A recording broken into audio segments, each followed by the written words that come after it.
안녕하세요. 코비스의 피터입니다. 시장이 조금 안정세를 찾는 모습을 보인 한 주였습니다. 한때는 비트코인 가격이 17,000달러 정도까지 조정을 받았었는데 지난주에는 2만 달러를 회복하는 모습을 좀 보였고요. 물론 지금 여기가 바닥인지 아닐지는 확신할 수 있는 사람은 아직 아무도 없는 것 같습니다. 아직 좀 지켜봐야 될 상황인 것 같고요. 다양한 뉴스가 나온 한 주였습니다. 특히 이제 이번 조종장에서 크게 타격을 받은 업체들이 살 방법을 도모를 하면서 그 과정에서 여러 딜이 쏟아지는 그런 한 주였던 것 같아요. 그 중에서 이제 가장 많이 주목을 받은 것이 샘 뱅크맨 프리드가 운영하고 있는 그 FTX 그룹이 두 업체와 맺은 딜이었던 것 같습니다. 블록파이와 보이저라는 두 랜딩 업체에게 신용 한도를 열었다는 뉴스였습니다. 2억 달러 이상의 융자를 해줄 수 있는 크레딧 라인을 열었다는 뉴스가 나왔는데요. 오늘 영상에서는 이 내용에 대해서 조금 짚어볼까 합니다. 이 뉴스가 이 업계의 방향성을 잡는데 좀 중요한 사건인 것 같아서 한번 다뤄보고자 합니다.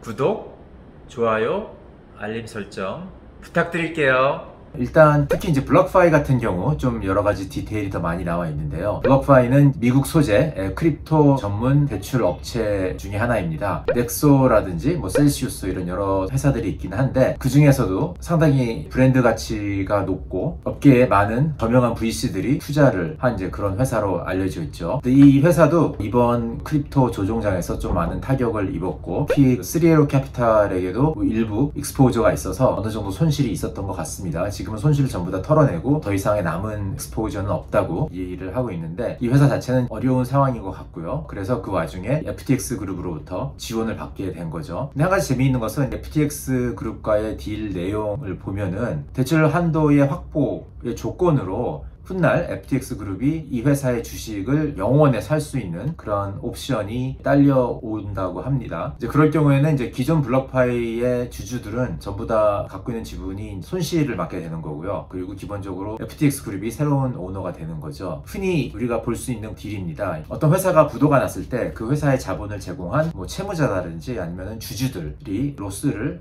분배하게 되는데 또 그 과정에서 채무자들이 우선순위인 거죠. 그래서 회사의 청산 가치가 조금 이라도 남아있으면은 그걸 채권자들이 먼저 가져가고 채권자들 내에서도 여러 가지 등급이 나눠지지만은 그 서열에서 맨 마지막에 있는 것이 이제 주주가 되는 겁니다. 그렇기 때문에 이런 부도 상황에서는 기존 주주들이 들고 있던 주식 가치가 전부 다 0이 되는 내용으로 딜을 구성을 하는 게 보편적입니다. 그래서 특이한 상황은 아닌 거고요. 그럼에도 불구하고 이제 블록파이가 기존 주주들의 눈치를 보지 않고 이 딜을 진행을 하고 있는 이유는 여러 가지 그 구제 방안을 제안한 많은 업체들이 있었는데 FTX 그룹이 유일하게 리테일의 그 예치 자금을 보호해 준다는 조항이 있어서라고 합니다. 대출을 할 경우에 예치자들의 예치금은 채무자들 중에서 이제 가장 밑에 등급으로 이렇게 우선순위가 되는데 FTX 그룹이 제안한 구제 방안은 예치자들을 먼저 우선시하고 자기네들은 그 후에 들어간다는 이런 조건으로 제안을 해줬기 때문에 예치자들의 자금을 보호한다는 그런 원칙 하에서는 가장 적절한 구제 방안을 제안해줬다고 판단을 해서 딜을 진행을 하고 있는 것 같습니다. FTX 그룹이 자선적으로 하는 건 아니고 다 자기들의 이익관계를 따져봐서 하는 거이긴 하지만 그 와중에서도 예치자들을 보호하겠다는 그런 마음이 있다는 것, 이거는 좀 높이 평가할 것 같긴 해요. 근데 이 딜이 아직 끝난 거는 아니라고 합니다. 아직까지 이 세부사항을 협상을 하고 있는 그런 상황이기 때문에 이 딜이 완료가 될 때까지는 더 추가적으로 걸릴 것으로 이렇게 예상이 됩니다. 이 딜이 왜 중요하다고 생각을 했냐면은 한 세 가지 정도 우리가 교훈이 있는 것 같아요. 이제 첫 번째는 이 딜 이후에 FTX 그룹의 영향력이 막강해질 거라는 이제 그런 생각이 듭니다. 그래서 어떤 사람들이 이미 FTX 혹은 샘 뱅크맨 프리드를 JP 모간에 비교한 사람들이 벌써 나오고 있어요. JP 모간은 대부분의 사람들은 은행의 이름이라고 이렇게 알고 있을 수 있겠지만은 이게 원래 사람 이름이죠. JP 모간이라는 뱅커가 이제 있었습니다. 미국에서 19세기 말 정도에 엄청난 영향력을 행사했던 사람인데 미국 금융 시스템에 제대로 된 규제 기관이 갖추어지기 이전에 뱅커로서 활동을 하고 있었고 1907년 금융위기가 한번 왔었죠. 그 과정에서 민간 업체로서 자신의 자본력을 동원을 해서 경제 위기를 수습을 하고 그 후 미국 금융 시스템의 금융 제도나 규제 제도를 형성하는데 막강한 영향력을 행사했던 사람입니다. 그분이 운영을 했던 은행이 지금 이제 JP 모간이라는 형태로 남아있는 거죠. 그래서 겨울 조종장 이후에 언젠가 또 이제 강세장이 돌아올 텐데 이렇게 막강한 영향력을 행사를 하고 또 그리고 급 매물로 안 좋은 시황 상황 때문에 많이 부도가 난다든지 많은 자산들이 싼 가격으로 급 매물로 시장에 나오는 거를 싸게 사들일 수 있는 그런 자금 여력이 있는 회사이기 때문에 이런 거를 열심히 활용을 해서 이제 시장 내에 영향력을 키워가고 지금 있는 거죠. 그래서 FTX가 상당히 새로운 어떤 막강한 화강한 플레이어로서 등장을 할 것으로 이렇게 기대가 됩니다. 두 번째 기호는 FTX 외에 다른 큰 업체들이 이제 어떻게 나올 거냐인데, 실제로 지금 현 상황에서 크립토 업계의 지식이나 자본을 충분히 갖춰서 이러한 급매물이 나오는 상황을 잘 이용할 수 있는 그런 회사들이 또 몇 군데 더 있습니다. 바이낸스라든지 그다음에 디지털 커런시 그룹 뭐 이런 회사들이 있을 수가 있는데, 이런 회사들은 아직까지 좀 조용한 것 같아요. 또한 딜도 발표를 하지 않고. 그렇지만 이러한 회사들도 FTX에 이어서 각종 급매물로 나온 그런 회사들이나 자산들을 사갈 것으로 이렇게 예상은 저는 하고 있습니다. 실제로 바이낸스의 CG는 이미 많은 업체들과 이야기를 하고 있다고 이렇게 얘기를 하고 있고요. 그리고 뭐 좀 당연한 수순인 것 같습니다. 특히 급매물이 많이 나오고는 있지만은 실제로 이러한 자산이나 업체를 쉽게 매수할 수 있는 회사들은 크립토 고유의 회사인 경우가 대부분일 것 같습니다. 뭐 일부에서는 기존 금융기관들이나 IB들이 진출할 수 있다라는 뭐 그런 예측을 내놓기도 하지만은, 물론 그런 가능성이 전혀 없는 건 아니에요. 그런데 생각을 해보면은 이러한 크립토 업체들을 인수를 하기 위해서는 자금력뿐만이 아니라 운영을 할 수 있는 그런 노하우나 업계에 대한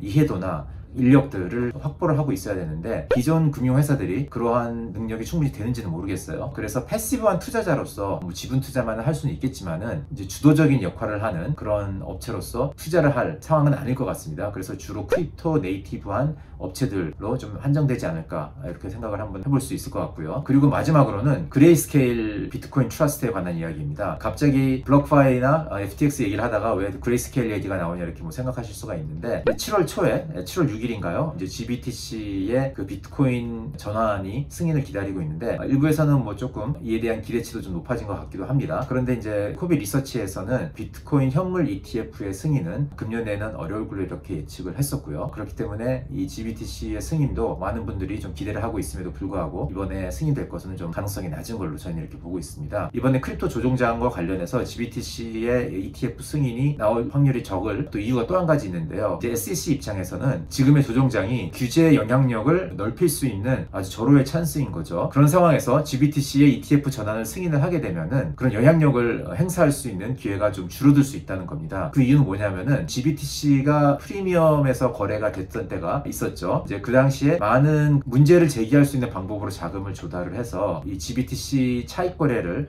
했던 업체들이 많이 있습니다. 그런 업체들이 지금 GBTC가 디스카운트 돼서 거래되고 있기 때문에 많이 물려 있는 거죠. 근데 만일 GBTC의 ETF 전환이 승인되면은 그런 회사들이 그런 문제 있는 자금 조달 방식을 해서 물려 있는 상황인데 책임을 지지 않고 구제해주는 이제 이러한 상황이 될 수가 있기 때문에 SEC 입장에서는 ETF 전환을 승인을 하지 않으려 할 가능성이 높다는 뭐 이런 분석인 거죠. 3에로 캐피탈 같은 경우가 GBTC에 물려있는 대표적인 예 중에 하나인데요. 그렇기 때문에 이번에 GBTC의 ETF 승인은 SEC 입장에서 봤을 때는 전혀 승인을 해줄 수 있는 그런 타이밍은 아니라는 그런 생각입니다. 그래서 이러한 세 가지 정도의 교훈이 있을 것 같고, 뭐 이러한 교훈들이 지금 여러분들이 궁금해하시는 시장의 바닥이냐 아니냐 이런 거를 가늠하는데 도움이 되는 정보는 아닐 수도 있겠지만은, 앞으로 이 업계가 어떤 방향으로 진화해 나갈지를 한번 예측해보는 데는 되게 중요한 사건인 것 같고요. 그리고 앞으로 남아있는 보이저라든지 셀시우스라든지 이런 회사들이 어떤 방식으로 이 문제가 풀려나갈지를 생각하는데도 좋은 선례가 되는 그런 딜이 아닌가 이렇게 생각이 돼서 여러분들께 공유를 드렸습니다. 네, 오늘은 여기까지입니다.